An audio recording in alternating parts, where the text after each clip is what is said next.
Hey everybody, Kelly Engineering here, and welcome to part 2 of the MagnetiCraft Mod Spotlight, aka the one where I go through all of the multi-block structures.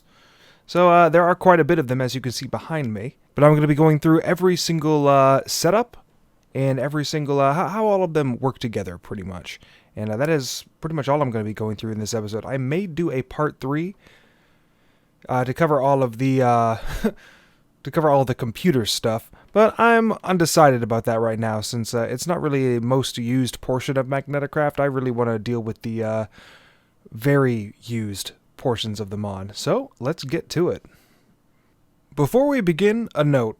Throughout the course of this episode, in order to show the automation of some of these machines, I'm going to be using something called an inserter and a conveyor.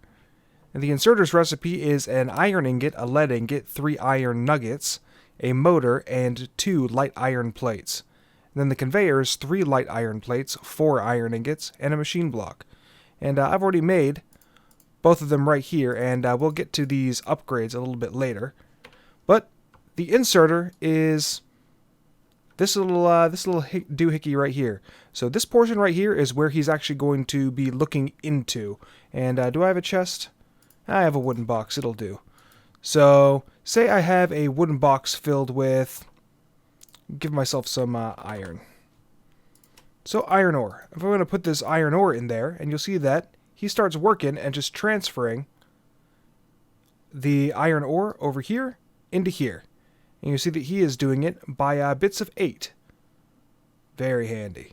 So, the 2 upgrades are speed upgrades, and you can see that just working double time. And then you have the stack upgrade. So I'm going to give myself another stack of iron. Throw it in there. And, yep, he just takes the entire stack and throws it in there. So you have these buttons right here. And this is just deactivating or activating the arm. This is for ore dictionary. This is for metadata. This is for a filter. And this is for NBT data. So the filter is if I only want this arm to worry about iron ore or iron rocky chunks, whatever, then you put it in here, hit the filter, and the arm will only look for and transfer those things. And then the conveyor belt is just as it sounds. It's a conveyor belt. So whenever a item hits the conveyor belt, and I'm going to give myself some iron rocky chunks in order to show this off, you see that the entire stack is just transferring over here. So this is actually not part of the world. This is not an entity. This is just a render. So these items will not despawn, and they will group in stacks on the end of the conveyor belt. At that point, you can use an inserter, boop, and put a wooden box, and the inserter will move by 8 from the conveyor belt into the wooden box. So these are the 2 primary things I'm going to be using to automate, since they are part of the MagnetiCraft mod whenever I'm showing off the multi-blocks later in the episode. One of the first multi-block structures that you're going to be making, other than the like the small steam engine, is the shelving unit. And the blueprint for the shelving unit is made with a iron bar and a piece of paper, and I have that stuff right here. I also have the blueprint right here, so I'm just going to go ahead and set it down. So much like I discussed in part 1, whenever you set down a blueprint, everything that is required in order to make it is right here in front of you. It leaves a nice little ghost image. The shelving unit takes 29 iron grate, and I'm just going to place all of these down. It's really simple stuff. It just requires a bunch of iron in order to make. Here we go. All the iron grates hit the blueprint block, and boom, you have this iron shelf. So the iron shelf is kind of useless by itself, so all you need to do is have some chests, and then right-click the shelving unit with it. You can see these little crates are popping up all over the place. So this is one part of it. You can right-click it, and everything. This is quite a bit of storage. You can... Unfortunately, there's no way to really sort through it, and that's the downside of it. But, yeah, that is what the storage unit, or correction, the shelving unit, is for. So if you want to make one of the other shelves, all you have to do is right-click here, and you have a second shelf. And then you have a third shelf. There are a total of 3 shelves on this. And whenever you add another level to the shelf, you can cycle through each of the tabs right down here. And yeah, really, that's all there is to it. I'm going to skip the grinder and sieve for now and go right to the shipping container because it is pretty similar to the shelving units over there. And you're going to need 56 corrugate iron machine blocks, so once again, quite a bit of iron in order to do this. I'm going to set down the blueprint. Boom. And yeah, quite a bit of corrugate iron. So, I'm going to set down all of these blocks. Here we go. Shipping container. So, the shipping container can hold one of a bunch of items. So what I'm going to do is I'm going to give a bunch of light gold plates right to my inventory. And I'm going to put them right into the shipping container. So you can see that I have 1,088 light gold plates inside the shipping container. I'll put in some more. 1,152, so on and so forth. So the shipping containers take up quite a bit of space, but if you're going for a factory aesthetic or like a dockyard, a shipyard, something like that, then yeah, these really fit the bill. And yeah, they only hold one item. It's the downside, but man, do they look good. The next item is the grinder, and the grinder is made with a piece of paper and a diamond. And in order to create it, you're going to need 10 machine blocks, 1 copper coil machine block, 7 iron grates, 8 striped machine blocks, and 8 corrugate iron machine blocks. So, set this down right here. And yeah, it's a pretty tall structure. If you're in survival world, you're going to have to create some stairs for yourself in order to set all of this up. Here we go, everything's all assembled, and boom, voila. So what the grinder does for you is it's just the automated portion of the crushing table. So the crushing table will, hang on, let's find a piece of like iron ore or something. Looking at iron ore in the crushing table, you just get the iron rocky chunk out of that. However, if you put it through the grinder, you'll get an iron rocky chunk and then a 15% chance of gravel. And each ore, will just type in ore here, has a secondary input, mostly gravel, but this can be this can actually be changed in the configs. So yeah, it's just a matter of having a secondary output, and you can go through everything much faster. You don't have to worry about sitting at the crushing table, constantly hitting right-click with your hammer. So, yeah, it's just the automated version of the crushing table. So what I'm going to do is I'm actually going to set all of this up. I'm going to hook power into it. I'm going to make sure that the proper output happens, and I'm going to make sure that the proper input happens. If you just have MagnetiCraft in the pack, then you're going to have some pretty derpy looking inputs, but the primary input is here at the top. But you can input stuff right here just by shift right clicking it in if it actually accepts the input. But for automation purposes, the input is up here at the top. So here's the grinder in action. I put some conveyor belts leading up to the grinder itself with this inserter, just grabbing it from the conveyor belt and putting it into the insert slot. Out here at the back, this is the output, and once again, you can put conveyor belts here, and all the outputs will immediately hit the conveyor belt, and another inserter can be used to just drop it into a chest or a wooden crate, or it can even interface with the shipping container as well. So the power is over here on this side, and I just have this infinite energy, the creative energy source offered by the pack, and I have it hooked in with the electric connectors as if this was a true energy source. But looking in here, you'll see that 40 watts is the maximum amount that of power that this needs in order to process, and it will process the quickest with the 40 watts. So if you're not supplying enough power and you only have if you're only generating like 20 watts or whatever, this will move remarkably slower. I'm also going to find, let's see, this wolframite. So looking at the grinder, you'll see that this takes 50 ticks in order for it to process through the grinder, whereas if you look through, where is the gold? That is odd. There should be different tick numbers for... I guess it's 50 ticks regardless. In previous versions of MagnetiCraft, different ore have different tick numbers in order to actually process, but it looks like everything is 50 ticks in this unfinished 1.12 pack. So yeah, it's going to be 50 ticks regardless. But yeah, as you can see, the using conveyors and these inserters, you can get pretty immersive with this. And like I said earlier, the conveyor belts while stuff is just sitting here, this is just a render. It's not actually in world, so you don't have to worry about it despawning. And looking at here, yeah, 2 iron rocky chunks just waiting to go out. I'm going to throw in the stack and the... Here we go. It's going to go much faster now. But yeah, that is the grinder. We're going to move on to the sieve next. The sieve blueprint is made with an iron mesh and a piece of paper.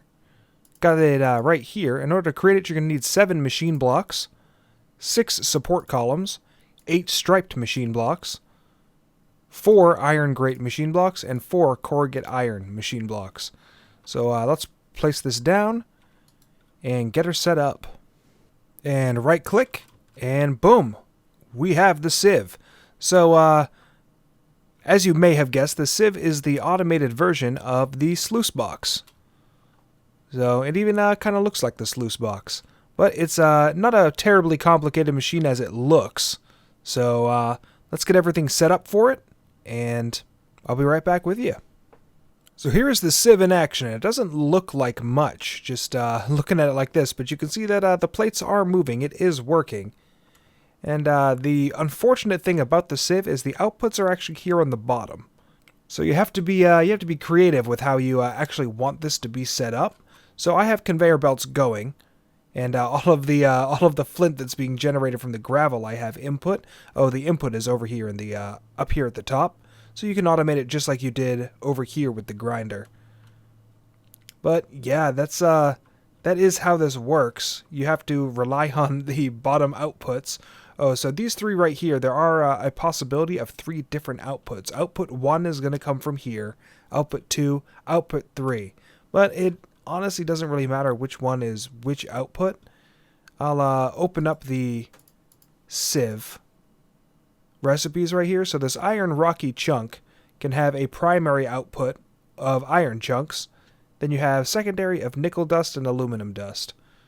All of the rocky chunks can go inside the sieve, and then you also have soul sand, sand, and gravel that can go through it. So yeah, just like the sluice box. There's really not much else to say about the sieve. This is how it works.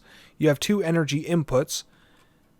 The item input is in the top, and then the item output is down here at the bottom. The next item that we're going to be creating is the Pumpjack, and the blueprint is made with a bucket and a piece of paper. In order to craft it, I don't actually have all of the items in this box right now because I have gone ahead and set up the Pumpjack in a separate world.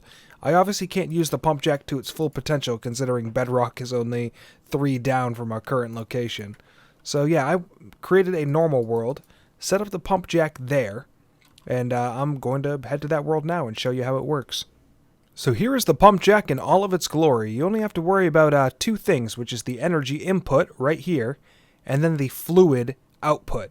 And if you look inside this thing, you'll see that there's going to be a bunch of icons that are going to appear here. So whenever this is searching for oil, and I'll show you what the actual oil block looks like. So this oil source full, whenever it's searching for one, it's going to show this icon. And then there are a bunch of other icons that I'll show you in just a moment.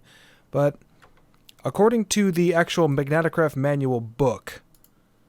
Oh wow, that actually saved. That's really weird. So, the best place to find oil is to search in places where the coordinates X and Z are multiples of 2560. Well, if you look at my XYZ coordinates, I'm at minus 2560 and minus 2542. I have dug out most of this trying to find oil, and there was no oil to be found.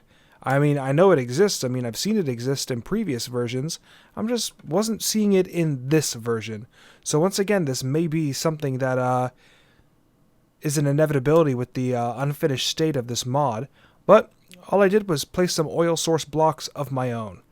So I have these smooth stone right here just to show you that the Pumpjack, when it's completed and it's actually searching for something, it'll extend down this Pumpjack pipe to the level that the oil is at, that these oil sources are at.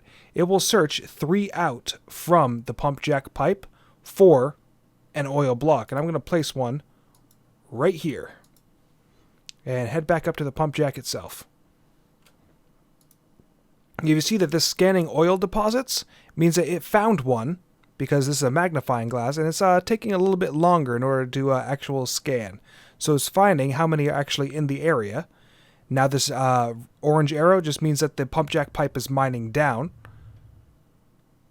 And then it's just going to continue mining down and finding. So oil deposit, 4 of 4 blocks. So it found the 4 oil blocks that I have down there. Eventually, it's actually going to go through and mine up that oil, and it's going to fill up this fluid reservoir. And you know what? I'm going to go help this speed. I'm going to go speed this along by replacing all of these blocks with the oil blocks. Boom, boom, boom, boom, boom. Here we go. So sometimes this gets especially with the manually placed oil sources, this gets a little hung up on itself. So I'm just going to recreate this. Have it search for the oil deposit. It found them. It's scanning, and now I really shouldn't have a problem. While I'm waiting for it to scan, I'm going to go over the wattage portion of this. So this will only generate wattage whenever it is actively mining one of the oil blocks. So don't worry if this says 0. It'll actually start beefing itself up whenever whenever it actually starts going for the oil block. And just as also while I'm waiting, I'll go over this small tank. So this small tank can hold 32 buckets, which is quite frankly not much. And it's just a iron grate machine block and surrounded by glass, and you have this small tank. It can hold the 32 buckets. You put it right here, and look at that. It found some oil, and yeah, it's throwing it inside the small tank. So you're going to be going through quite a bit of the fluid tanks in order for this to work. Or you could just use fluid pipes and transfer it to a refinery, which we're going to go over actually probably next after the Pumpjack. So yeah, it can be a little frustrating because wherever you place this, you do need to make sure that the oil blocks are within this requisite area. But yeah, that is what it is. We can make do with it. I really want this to. I really want it to show you actually going for the oil. I mean, when I was testing this setup, it had no problem going for the oil. I had to break it a couple times, but this is a little disconcerting that it still hasn't actively on camera for me found the oil. There we go. All right, it's very brief, but at least it showed a little bit of it. As it was mining out the oil, the wattage raised a little bit, and the tank filled up very, very slightly. Yep, wattage. It found some fluid. It transferred the fluid out. So it is doing its job, albeit slowly, not nearly as fast as it was doing in my tests. Regardless, yeah, use small tanks, or if you have the ability to transfer using fluid pipes all the way to your refinery, yeah, do that instead. So now that you have a way of actually obtaining oil, it's time to make the oil heater. Yeah, what the oil heater does is it takes various liquids and puts it up to its boiling point, so you can turn water into steam more easily. Or you can turn the oil into hot crude, stuff like that. But it is a piece of paper, a bucket, and a light copper plate. Got the blueprint right here, and then it's going to take 12 corrugate iron machine blocks and 14 support columns. Now I've already gone ahead and set it up right here because yeah, it's a little tricky. So you have all of these going on the y-axis up here in the front, but in the back, this all needs to be on the on the x-axis. So yeah, it's a little confusing because break this right here. So this definitely shows it on the y-axis, but if you break it right here, this also shows the y-axis, but it needs to be on the x-axis. So I just destroyed those and didn't... Where are you, my friend? Here you are. So I just destroyed those. Gonna put them back real quick. But yeah, so gonna put this on the x-axis even though the ghost shows y. And bam. That is the correct placement for it. So place these. Place one more on the y-axis and complete this. So yeah, this big looking block is your oil heater. I'm going to set it up, and I'm going to absolutely set up another one over by my solar tower, because the solar tower, as we discussed in episode 1, generates heat, and heat is what powers this. No electricity required. So here is the basic layout for the oil heater, and down here at the bottom I have the insulated heat pipes going into the bottom. Heat is received by this machine via the bottom, even though it doesn't actually show any sort of input for the heat. But place that right here, and fluid input happens over here in the back, and fluid output happens on the top. So looking at this, you can see that I'm only at 140 degrees Fahrenheit, and that's not good enough in order to convert into steam. So I have the solar tower over here working, trying to heat itself up, transfer the heat over to the oil heater, so I can actually make stuff happen. What I'm going to do is I'm actually going to activate 2 more of these. 64. The heat should be increasing a heck of a lot more now, and trying to transfer over to the oil heater. Still not very quick. You know what? Let's go for broke. So now I just have to wait for this to reach 212 degrees Fahrenheit, and I can start producing steam. Going to, nope, did not want to do that. Looking at the recipes, there are only 2 recipes in the oil heater, and that is turning crude oil into hot crude and water into steam. So, yeah, that's 662 degrees Fahrenheit. Every 2 ticks will turn 5 millibuckets of crude oil into 50 millibuckets of hot crude. And at 212 degrees Fahrenheit, 1 tick, 1 millibucket of water will turn into 10 millibuckets of steam. Yeah, those are the only 2 recipes, and oh, look at that, we got steam. So the steam isn't actually going anywhere because apparently this small tank can't hold steam. So I'm just going to have to use a fluid pipe to transfer it over to like a small steam engine or something that takes steam. But that's no issue. I have shown what I wanted to for this machine. Now that I have all 8 of the solar panels, I'm going to be generating quite a bit of heat, and eventually this thing won't be able to take any more heat. Wow, it's filling up quite a bit. And I will again have to worry about this thing melting. So I don't want that. I'm going to deactivate all these panels again. Generally, if you have a massive refinery setup, then you're going to need to set up multiple oil heaters in order to mitigate the amount of heat that's going to be generating from your solar tower. So that's just a forewarning. But that is the oil heater, and yeah, that's simple stuff. Let's move on to the next one. So you have refined oil, and you have steam being produced at the oil heater, what have you. But what you need to do with that is you need to build a refinery. What the refinery is going to do for you is it's going to take steam, turn it into water, or it's going to take hot crude, turn it into heavy oil, light oil, petroleum gas, a whole bunch of gases offered by the mod. Unfortunately, like kerosene has no use. Diesel has no use. Gasoline. A lot of the fluids that the refinery creates for you have absolutely no use in MagnetiCraft at this point in the mod, and it never will. This mod is discontinued. So some mod pack makers will actually take the liquid plastic or the naphtha, and it will either or dictionary it or find a use for these by creating recipes. But as it stands right now, MagnetiCraft has no use for any of these liquids, so there's really no point in setting this up. Regardless, the recipe for it is an iron mesh, a piece of paper, and a bucket. And wow, I didn't fill any of this up. But this is a large structure. I'm going to give myself the schematic for it and build it for you. I'm going to build it all the way over by the oil heater because this does require steam in order to operate. So I'll be back with you once I set it up. So as you can see, this is a pretty big structure. This is 9 blocks high, and it's a 3x3. In order to create it, it requires 48 corrugate iron machine blocks and 31 support columns. So, yeah. But like I said, this is a pretty intense looking structure, but it's really not all that complicated.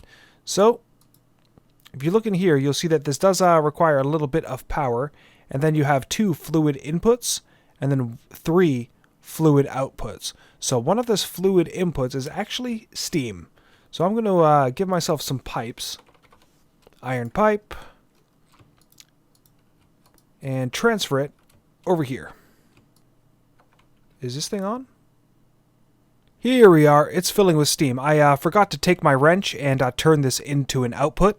Remember, the iron pipes are both an input and an output, but it will prioritize the input. So I got a little confused about what this was actually for, so I had to tell it, you are an output. But yeah, the steam is going in just like it should, and it can hold quite a bit of steam. And yeah, I'm going to... I actually have no way to actually make this thing work. I suppose I could just use more water.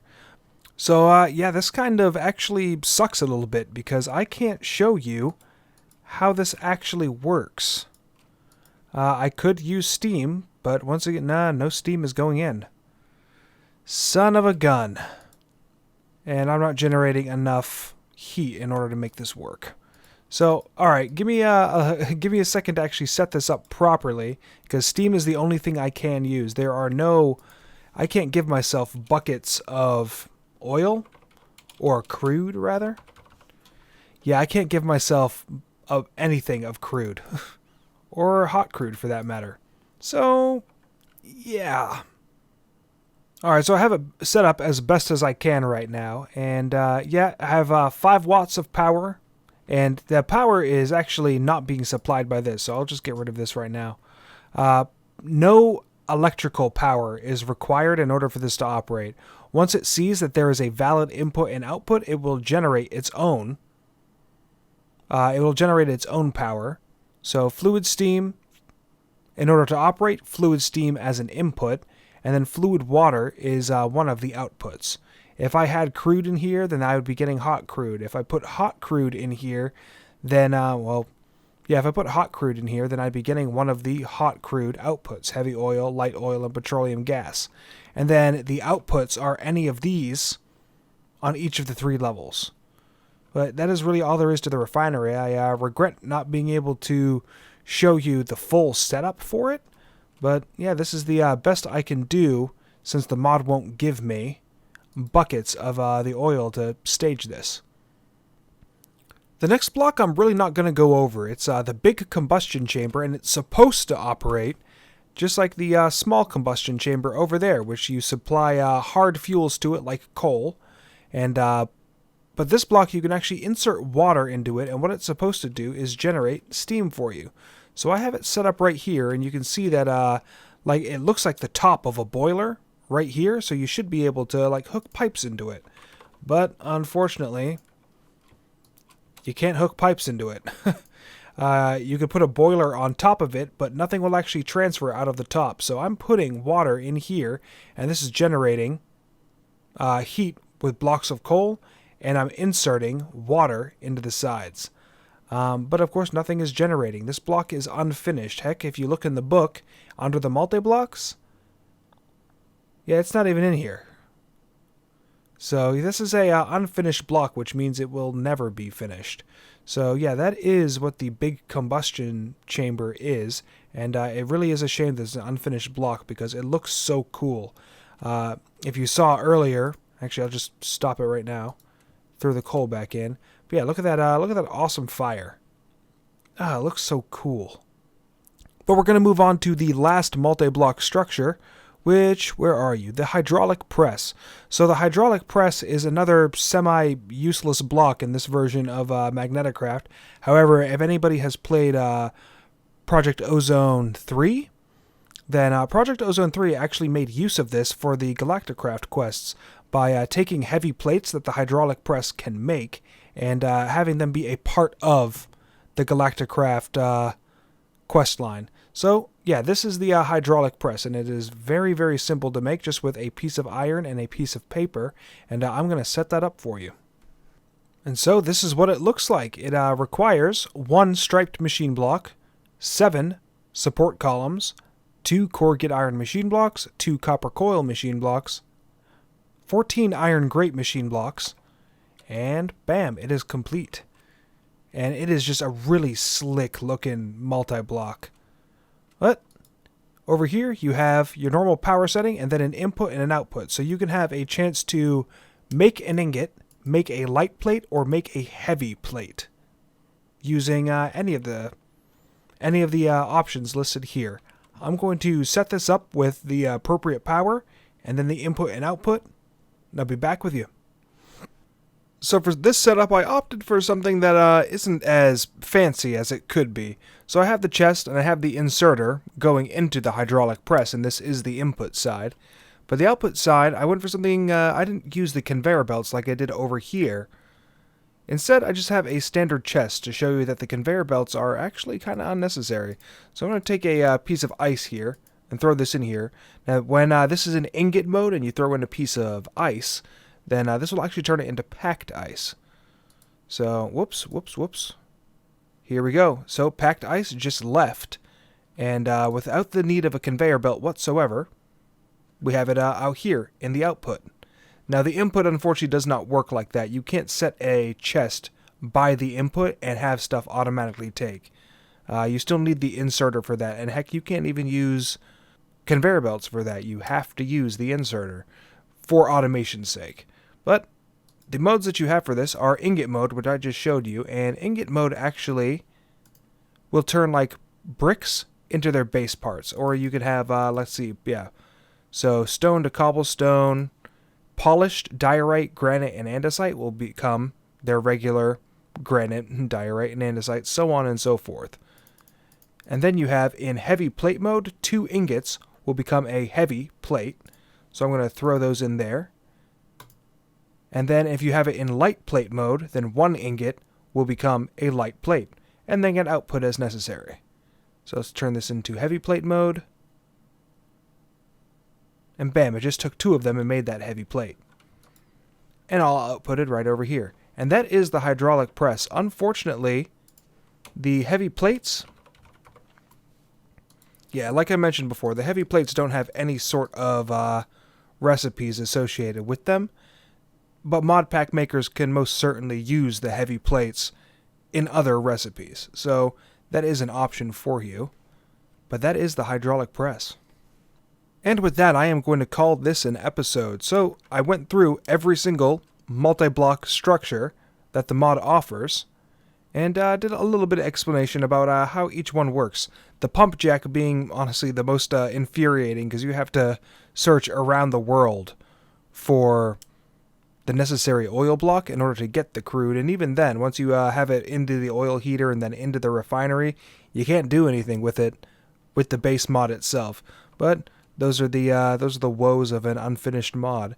But I am Kelly Engineering, and I hope that you enjoyed the episode. If you have any suggestions on future mod spotlights that I can do, by all means put them in the comments or join the Discord and put them there. I have a running count of all of the mod spotlights that I'm eventually going to get to, like Astral Sorcery, and in part 1 Plant Tech was suggested, which I had never even heard of. So I'm actually teaching myself that right now and preparing for a video for it.